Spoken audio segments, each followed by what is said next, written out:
Hey everybody, it's writer-director Len Kabasinski of Killer Wolf Films, and welcome to a brand new installment of my Forgotten Movie Den. If you're new to the Movie Den, I don't really rip on movies so much, just kind of have fun with them kind of thing, but it's more about bringing some more, maybe not well-known movies to your attention, and maybe you should check them out and go have a good time with them. With me, he'll be Joe from Ozone Late Night, my right-hand man on these Forgotten Movie Den episodes, so he'll join us in a minute here.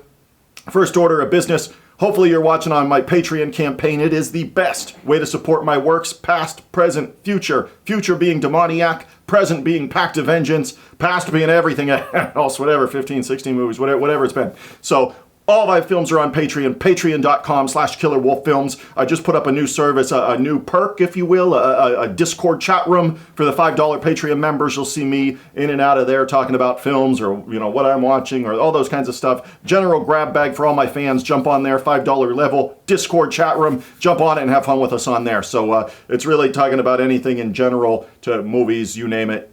It's on there kind of thing. So check it out. Again, patreon.com/killerwolffilms. As promised, we're going to get this episode rolling right now and welcome in Joe from Ozone Late Night. As promised, I bring in the one and only Joe from Ozone Late Night. Joe, how are we doing on this wonderful Sunday? We're doing wonderful. It is a beautiful Sunday. We're recording on Father's Day, so happy Father's Day, Len. And anybody else who's a father out there, hope you had a wonderful Father's Day. But doing good, man, doing good. We got a lot of good stuff done when we were together in Vegas. Now we're getting it back to our regular beat, so I am pumped. I'm ready to go. Yeah, speaking of Vegas, we were out there last weekend now as guests of the Salty Nerd podcast, doing some, and if you're a member of Patreon, as I know I mentioned at the front of this video here, patreon.com/killerwolffilms. You go there. I've got 2 podcasts up now. Within the last week, I think I put a couple up. Those were shot out at the Salty Nerd podcast studios in beautiful Las Vegas. So I hope you'll hop on there and check them out. But what'd you think of it all, Joe? It was kind of weird to be in an actual studio setting, like a really nice one, by the way. But I think it was cool. Yeah, it was a lot of fun, man. It was a good time. We had an amazing time recording. We did a packed commentary, so people can look forward to that. So that is order the physical copy when it's available, folks. And then we got to talk to Aaron Doherty, your production designer. So I feel like, man, we got a lot of stuff done. I mean, it was a tight time frame at times, but we got a lot of great stuff done. It was a blast. Their studio was amazing. They were very nice to let us use it, so we got to use some real professional audio equipment, which was great for me because I normally am just using my small home setup.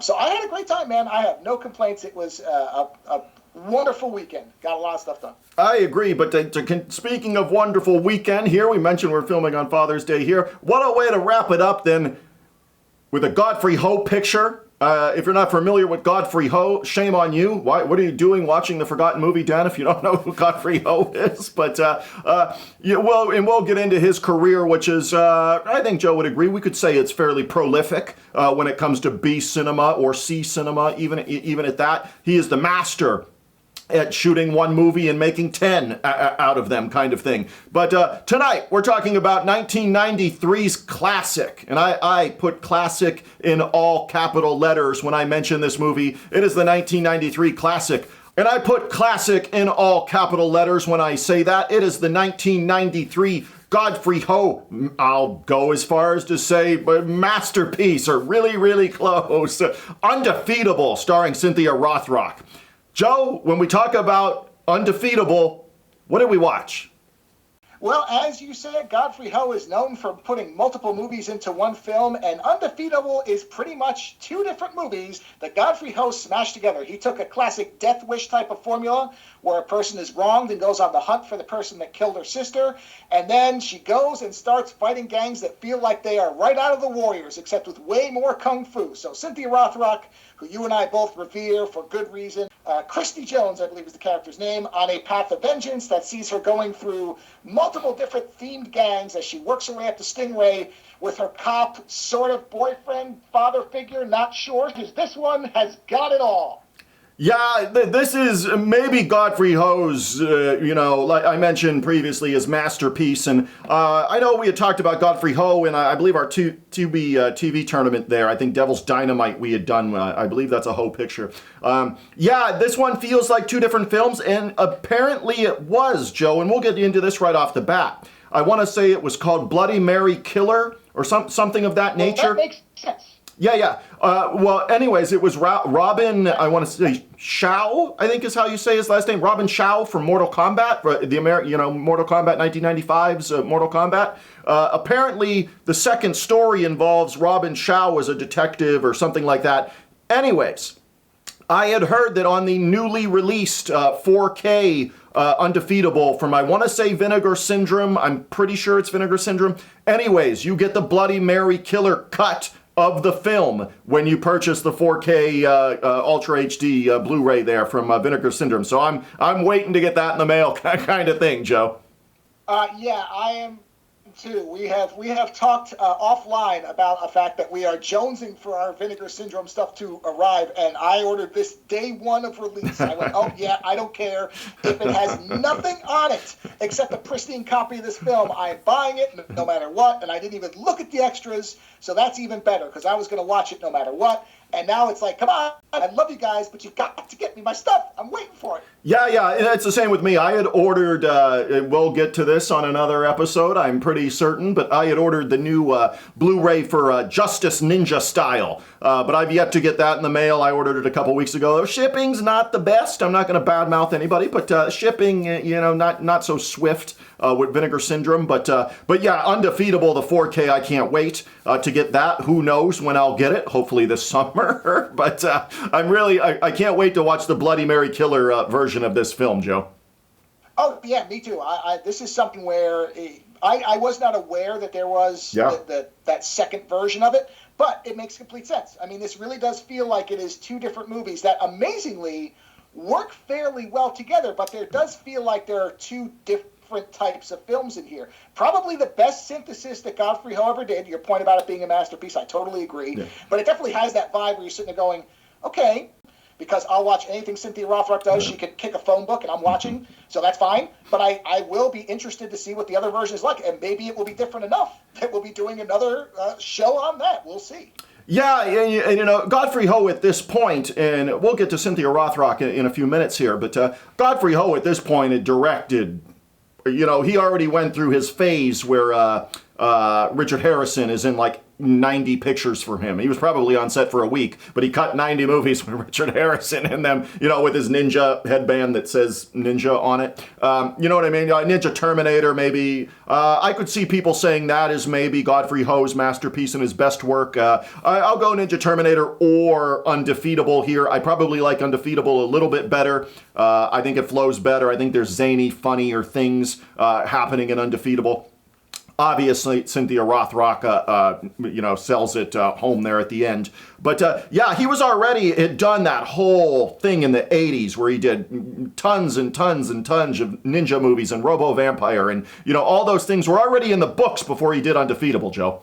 Yeah, and maybe that's why it works so well, is at this point he had a handle on it. And honestly, it's not like some of the other ones of his that we've watched where there is a very janky and disconnected quality. It's not that, but it's more of a thing that when you kind of know what to look for, you can tell that this feels like it.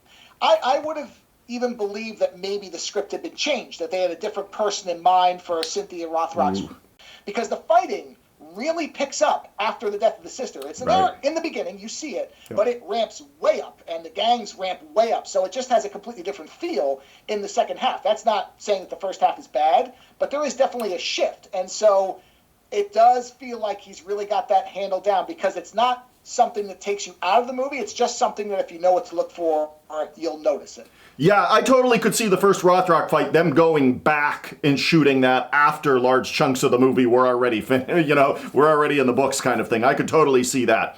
I think I know what Bloody Mary Killer, and I haven't researched it enough, people, so I'm not going to talk about it because I try to not tell myself about it because I just want to go in cold and see what the split is with the two films. But I think when you watch Undefeatable, you'll have a good time and you'll understand that where it's going to fit in kind of thing with the Robin Shaw character. I'm certain he's going to play some kind of detective or something on the case of Stingray, and then you're going to, because there is a heavy police drama component to this movie. But there's a lot to get here, a lot to get to here, Joe.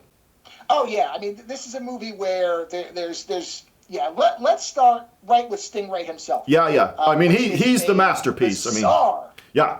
He is such a weird and great creation for this movie. I'll tell you my one complaint about this film is how did a character named Stingray not drive a Corvette? I mean, you missed the trick, Godfrey. How did you not put Stingray into a Stingray? Thing where this character, who is a brutal, weird, mommy issue obsessed super fighter who is in death matches that take place somewhere by somebody for money, I suppose, is working with a promoter of death matches who has an office and an assistant, which seems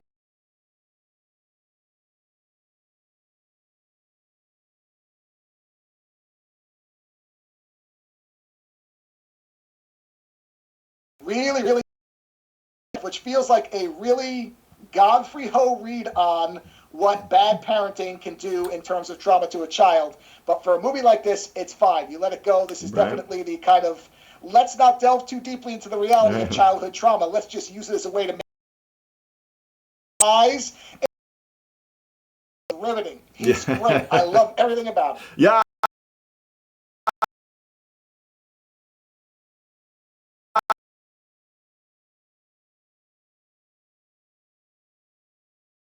I think he's a personal trainer in real life, which stuff like that, but he's a personal trainer were last week. So, but yeah, I think of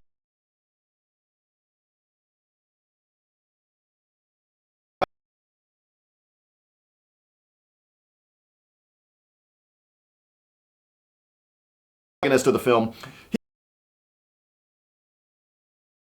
maybe a Jeff Wynn.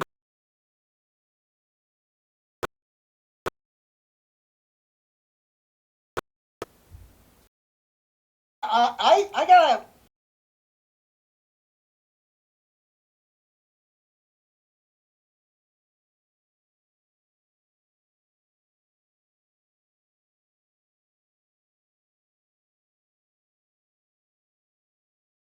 College age type of thing, and he's definitely older than that. So I think there was kind of a line that they bounced against, but of a paternal protector.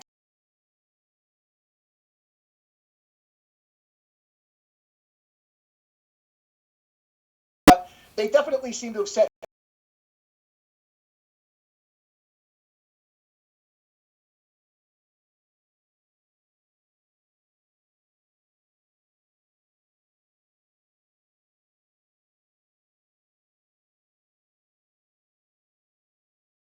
I think you nailed it, where he's more the paternal. Up in, even in the last.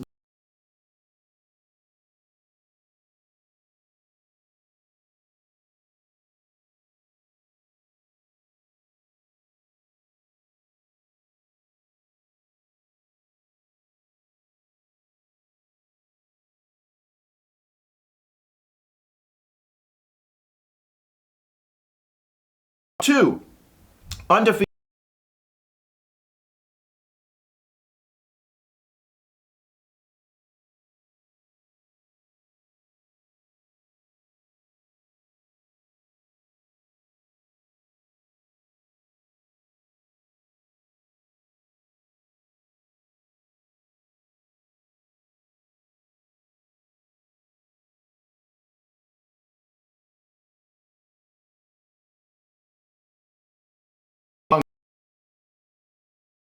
In that market, this was obviously undefeated.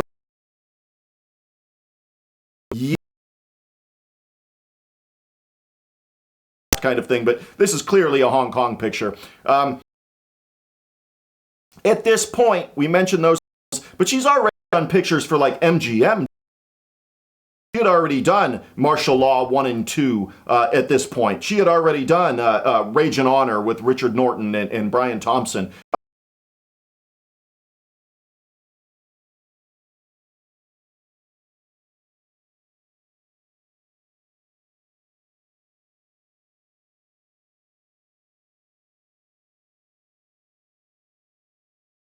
thing to think about her career, and this is still in that time.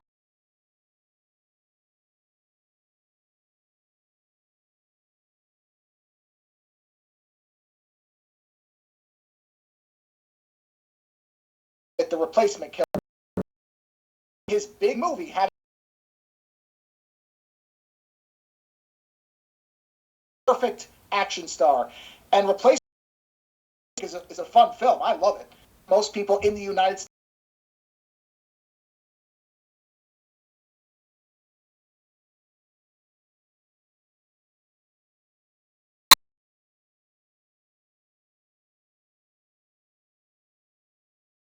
see the choreography, the influence of Hong Kong action. Oh, sure. And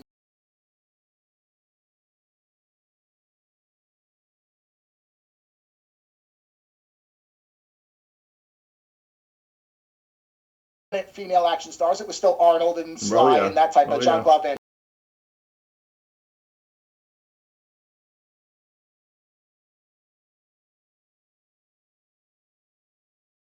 Or at least as far as I know, did not do.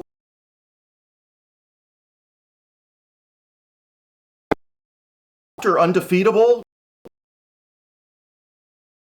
I think she tried to. I want to say.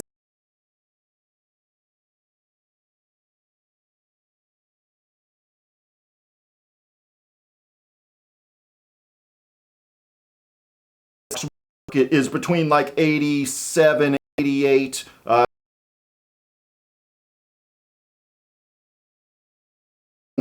I'd say 87 to maybe 90.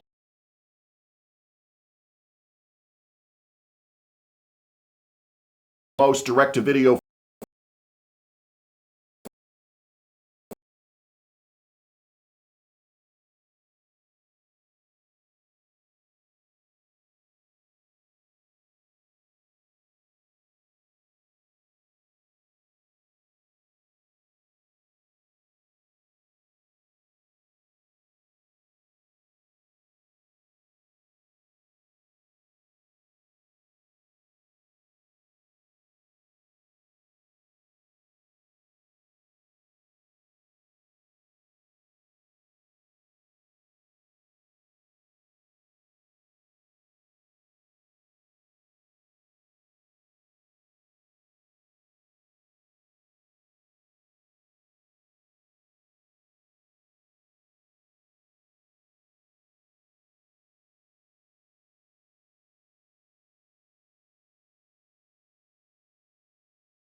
maybe there was more of the eye socket gouging.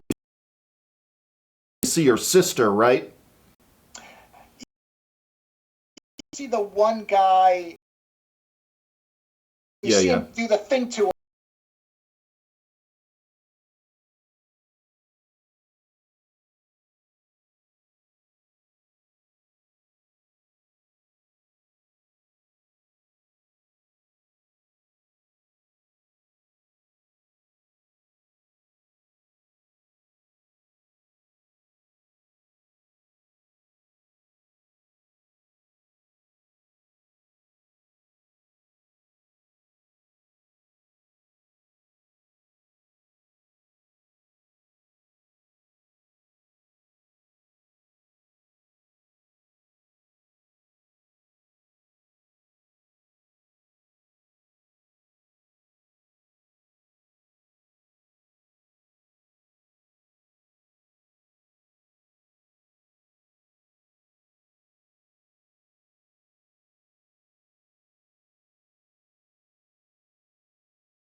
Get your emotion, your drama out of.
I think the big thing that separates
Me too. Yeah, I agree with that 100%. I think the fights are really good in this. I think Godfrey Ho is, we tip our cap to Rothrock going for in that scene, but we forget there's a director there too. Maybe Godfrey Ho, that was just one of his moments. One of his best directing moments is right there. So we got to give him credit there. You know what I mean? Really, in terms of photography and all that kind of stuff, I mentioned the action and martial art choreography being some of his best, if not his best. And he's done tons of those kinds of movies. I would say, Joe, I think about, 5 or 6 months ago, if that, I watched Crocodile Fury.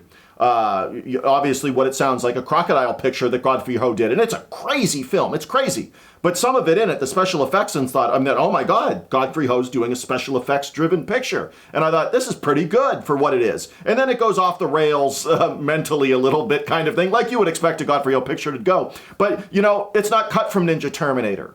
Or, all of his other, pictures that he did throughout his career, Devil's Dynamite and all those kinds of things. And he's went by a ton of different names, people. Godfrey Hall, I think this movie might be directed by Godfrey Hall. But me and Joe know better. We know it's you, Godfrey Ho. So, I think there's a big separation in his career. I know he did Honor and Glory, I believe, with Cynthia Rothrock just before this picture. I think Undefeatable came after Honor and Glory. I like both of those. It's a lot of the same cast and stuff. The same male lead is in it. The villain, unfortunately, I don't think is in Honor and Glory. But there's a lot of good things in this one. But we mentioned some of the comedy and stuff in this, Joe. And I think there's some true laugh out loud, like funny, unintentional kind of funny moments in this, Joe. Pick one of the funny moments that you really found awesome in this. I think unintentionally when the manager is wandering through Stingray's lair and remarking out loud at what the audience is supposed to be thinking. I mean, it's played up. When you see some clips, you'll see the guy say, why does Stingray have so many eyeballs in the face? And it is legitimately hilarious because I think it's supposed to be played as horror because I think there's kind of horror-esque lighting, and of course he's there. Right. And if you as the audience, Stingray's about to come up behind him. We already know what's going to happen in this scene, but maybe it's the actor and the line delivery and just the whole ridiculousness of the fish tank with the eyeballs. It comes off so funny that it is the funniest moment in the film for me by far.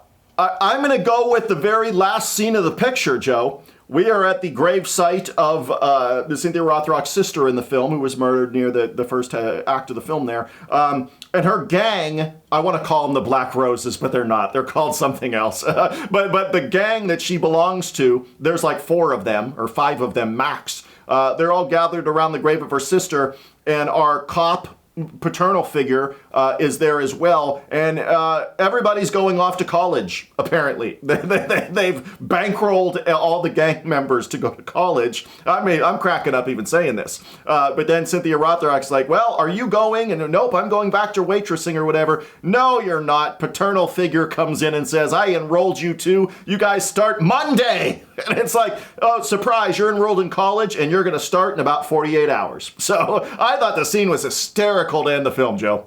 I agree, it is funny. And it's bizarre because at first it starts as this thing where she's leaving the gang and she puts her gang chains and spikes on the grave. And then it spins around to a complete misunderstanding of how college admissions works. And B, the fact that, wait, I have a job. I have to start college on Monday. Do you think I just don't have to go to my job anymore? Did I just quit my job? Because he keeps leaving her money for big tips, and now he's paying for her college. So maybe he's a secret millionaire on the police force. That's possible, I guess. It's never really defined, but how else would I interpret this scene? It is amazing to end a movie on, that's for sure. Yeah, they do. You get the classic kind of freeze frame ending thing with the group getting together and off they're going to college, like the Ghoulies or whatever. But yeah, this is a really, really, really drop whatever you're doing now and see it. It is available to watch on Tubi TV right now. It is in HD and stuff like that. It's very nice. You go watch Devil's Dynamite and it looks like garbage on Tubi, but you go and you watch Undefeatable. It looks great. It's sound, everything's good.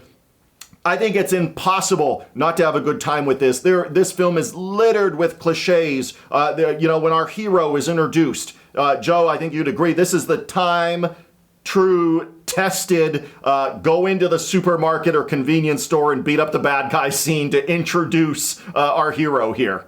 Oh yeah, I mean this is going to a lot of this film for people who watch these types of movies. If you've never seen it, you're going to recognize a lot of what's coming. You're going to understand what these scenes are. The nice part is, if you've watched a good amount of these films, you will never be lost because it does not stray far from the formula. No. The rare parts that it does are, as Len said, the comedic ending, or the fact that you probably won't guess why Stingray keeps calling his wife mommy. You might guess at it. You might just think it's something warped. And it's different, I'll give it that. So there are the little times where it wanders off the familiar path, but yes, I mean, there's cliches all the way through to, Christy Jones is fighting in gangs, and the cop doesn't like that, so Christy, you're going to have to stop that. And sure enough, she can't stop that because she can't make money, so I wonder if the cop's going to catch her fighting in a gang again, or fighting with gangs again. I mean, it's all there. It's all familiar, but none of it is ever stale. It's never boring. All it is pure entertainment beginning to end, so who cares? I'd like to hear your opinion on this as we wrap up this show, Joe. We had done Godfrey Ho pictures before on the Forgotten Movie Den, whether it was in the Tubi TV tournament we did, those kinds of things, but I'm going to backtrack on something I said, thinking Robo-Vampire was his must-see work and stuff like that. Watching this again, I take that back. I think if you're coming in and you're going to be new to come into the Godfrey Ho universe of things, the Godfrey Ho cinematic director universe kind of thing, I think Undefeatable is the absolute must-see picture of everything he's done, Joe. I think Undefeatable is it. Well, I'll say this, because there's different tastes for different people, and depending on what version of Godfrey Ho you want, this is absolutely, and I think almost anybody's top three. Now, Robo-Vampire has its appeal for a certain type of movie, so if you're in for something goofy and supernatural or whatever, that's going to be more your flavor. But in terms of technical excellence and getting the best out of the actors and having great people to utilize, yes, like you said, you can bounce back and forth, Ninja Terminator, that type of thing. And that's just more of the flavor of the moment that you're in. But this is absolutely, if not the top three, top five, without any doubt. Yeah, I would agree with that. Robo-Vampire, I think, is fun. I definitely think everybody that loves, like, B cinema or wacky-ass cinema should see it.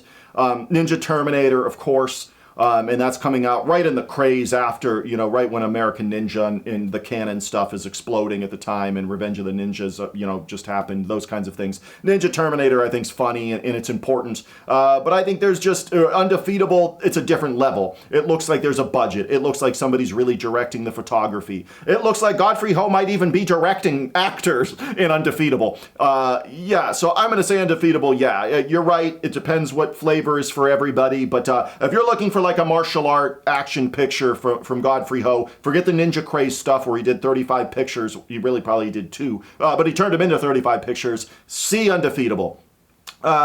Joe, I think this is literally a near 5-star B movie that we've done here. And I love all the movies that we pick to do on the Forgotten Movie Den usually. And I tell our viewers that, hey, we're just trying to highlight fun movies we think might have went under your radar somewhere and put them out there. Undefeatable is on the top shelf for me in terms of that, Joe. Oh, I'm in total agreement. I mean, I think I've said more than once on this show that Cynthia Rothrock was my Bruce Lee for what Bruce Lee was in terms of martial arts. Yeah. And as you said correctly, this does stand above most of Godfrey Ho's other work. So you combine those two elements. Right.